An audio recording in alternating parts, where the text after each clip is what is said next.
तो दोस्तों 124 रन के स्कोर को चेस नहीं कर पाई भारतीय टीम और इन 5 निकम्मों की वजह से भारतीय टीम ने जीता हुआ मुकाबला हरा दिया और कप्तान कहां चला गया।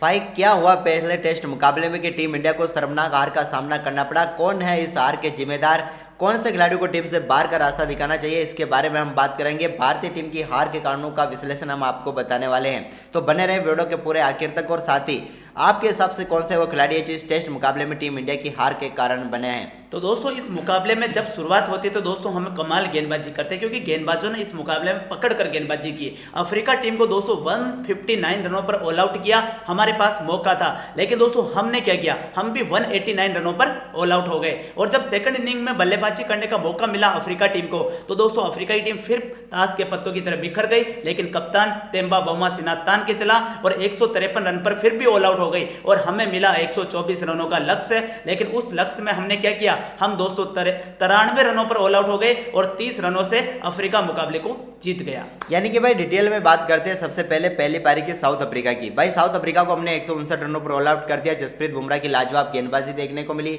स्पिन गेंदबाजी का यहाँ पर रोल ही नहीं था, क्योंकि 7 विकेट दोनों तेज गेंदबाजों ने ले लिए थे।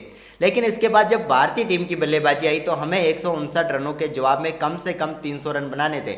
और पिच इतनी खराब नहीं थी कि हम 300 तक नहीं पहुंच सकते थे।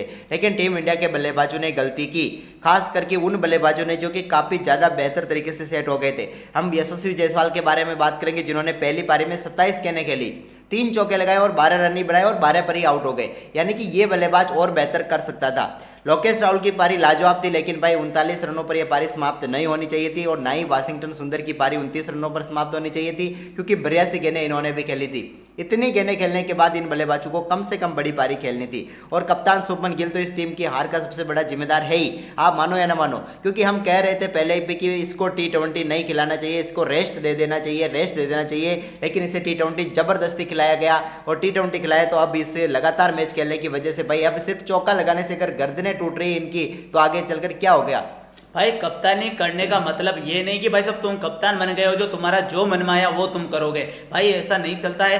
तुमको एक फॉर्मेट में रेस्ट चाहिए, मतलब चाहिए, सीधी बात है भाई। ये ओपन बात कहना चाहता हूँ, शुभमन गिल को रेस्ट दे दो एक फॉर्मेट में, उसको बिल्कुल ही ड्रॉप कर दो एक फॉर्मेट से। 2 में कप्तानी करा वो की कम है क्या, और कप्तान नहीं बन सकते क्या। भारतीय टीम में बहुत सारे कप्तानी करने वाले दावेदार। दोस्तों जब ये बंदा रिटायर्ड आउट हुआ और जो इस खिलाड़ी ने भाई सब चौके से शुरुआत की थी, ये थोड़ी बढ़िया पारी खेलता तो पहली इनिंग में हम 300 रन बना सकते थे, कोई बड़ी बात नहीं है। और अफ्रीका की टीम वही घुटना टेक देती है। लेकिन दोस्तों अफ्रीका को तो मजा आ गया, क्योंकि अफ्रीका के स्कोर से तो हम सिर्फ 30 रन ही आगे निकल पाए।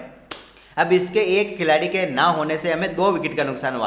पहली पारी में भी अगर इसकी जगह पर कोई दूसरा खिलाड़ी होता तो वो पूरा खेलता, क्या पता 15 रन वहां बना देता और 15 ही रन दूसरी पारी में बना देता, ये मुकाबला हमारे नाम हो जाता।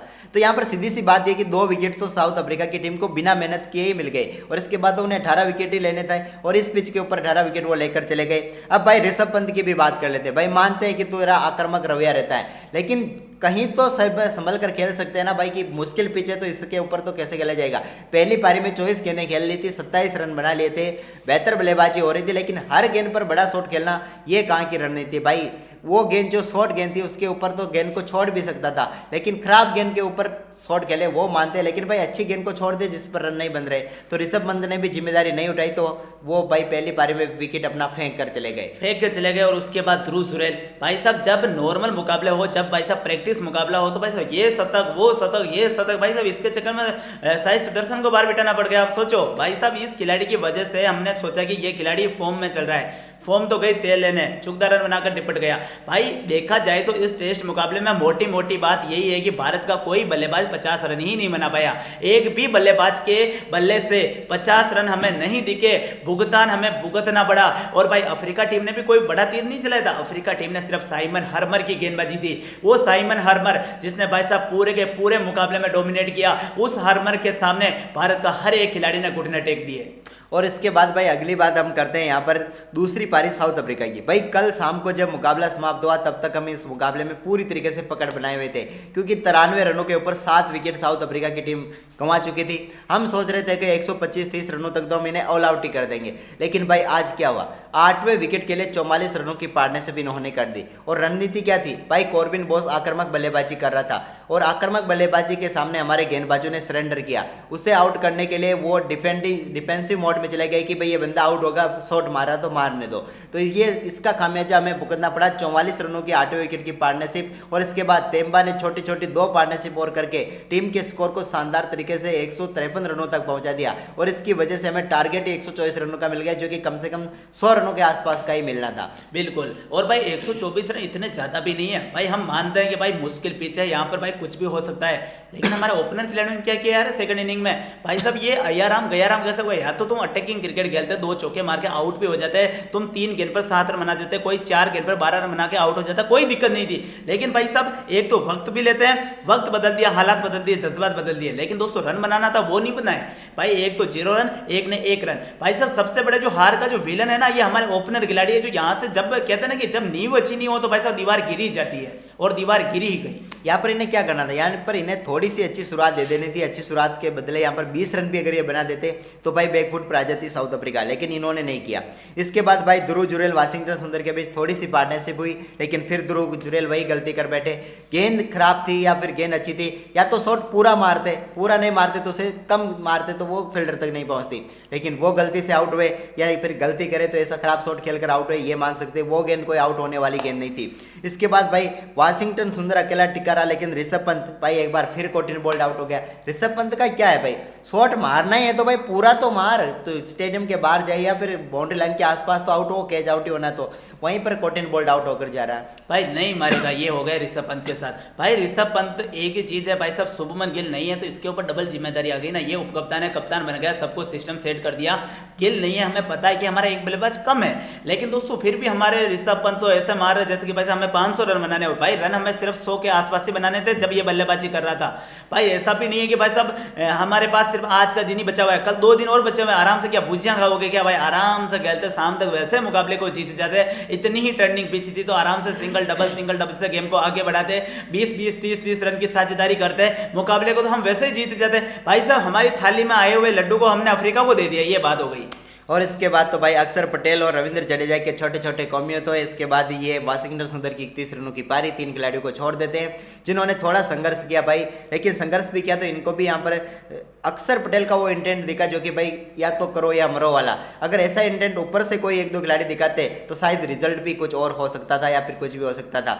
लेकिन ओवरऑल देखा जाए तो भारतीय टीम के बल्लेबाजों ने नैया डुबोई है, लेकिन गेंदबाजों को भी आप कम मत आंकना, क्योंकि आखिरी 3 विकेट लेने के लिए गेंदबाजों ने आज कितने रन खर्च किए ये आपको पता होना चाहिए। इन्होंने बराबर 63 रन खर्च किए, तो आप सोच सकते हैं साउथ अफ्रीका की टीम को कितनी बढ़त देने में कितना बड़ा योगदान रहा। 63 रन बनाने में अपने 7 विकेट गंवाए, वहां पर उन्होंने 3 विकेट ही गंवाए, तो भाई आप सोच सकते हैं क्या कमाल किया उन्होंने। बिल्कुल। इसके अलावा दोस्तों हमारे गेंदबाजों को आउट करना सामने वाली टीम के लिए इतना आसान जैसे चाय का कप खत्म नहीं होता उससे पहले हमारे खिलाड़ी आउट हो जाता है, ये सीधी बात है।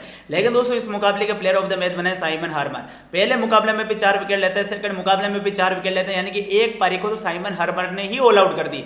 भाई की गेंदबाजी किसी को समझ में नहीं आती यार, क्या गेंदबाजी करता है बंदा। भाई इससे पहले वो कभी मतलब भारत के दौरे पे आया या नहीं आया ये पता नहीं, लेकिन दोस्तों आज आया है तो भाई साहब पहले ही मुकाबले में 8 विकेट लेके इसने बताया कि भाई साहब अफ्रीका ये A2 टीम नहीं है, ये वेस्ट इंडीज टीम नहीं है, ये चैंपियन टीम है जो WTC का फाइनल को जीती हुई टीम है। लेकिन तेम्बा बोमा ने क्या कहा, भाई जब तक मैं खेलेगा जब तक टीम मैच नहीं हारेगी। बिल्कुल, और तेम्बा ने यहाँ पर लगातार 10वां मुकाबला भी जीत लिया है। तो भाई आप बताओ भारतीय टीम के किस किस खिलाड़ी का पता टीम इंडिया से कट जाना चाहिए। मेरे हिसाब से तो बल्लेबाजी में पता तो नहीं कटेगा, लेकिन भाई बल्लेबाजों को सुधार की काफी जरूरत है, क्योंकि भाई यही खिलाड़ी जो अगले मैच में वापस खेलेंगे। और शुभमन गिल भाई आप T20 मत खिलाओ इसे, अगर टेस्ट क्रिकेट को बचाना तो इसको T20 मत खिलाओ यार भाई, क्योंकि तीनों फॉर्मेट इसे खिलाओगे तो इसे आराम कब दोगे।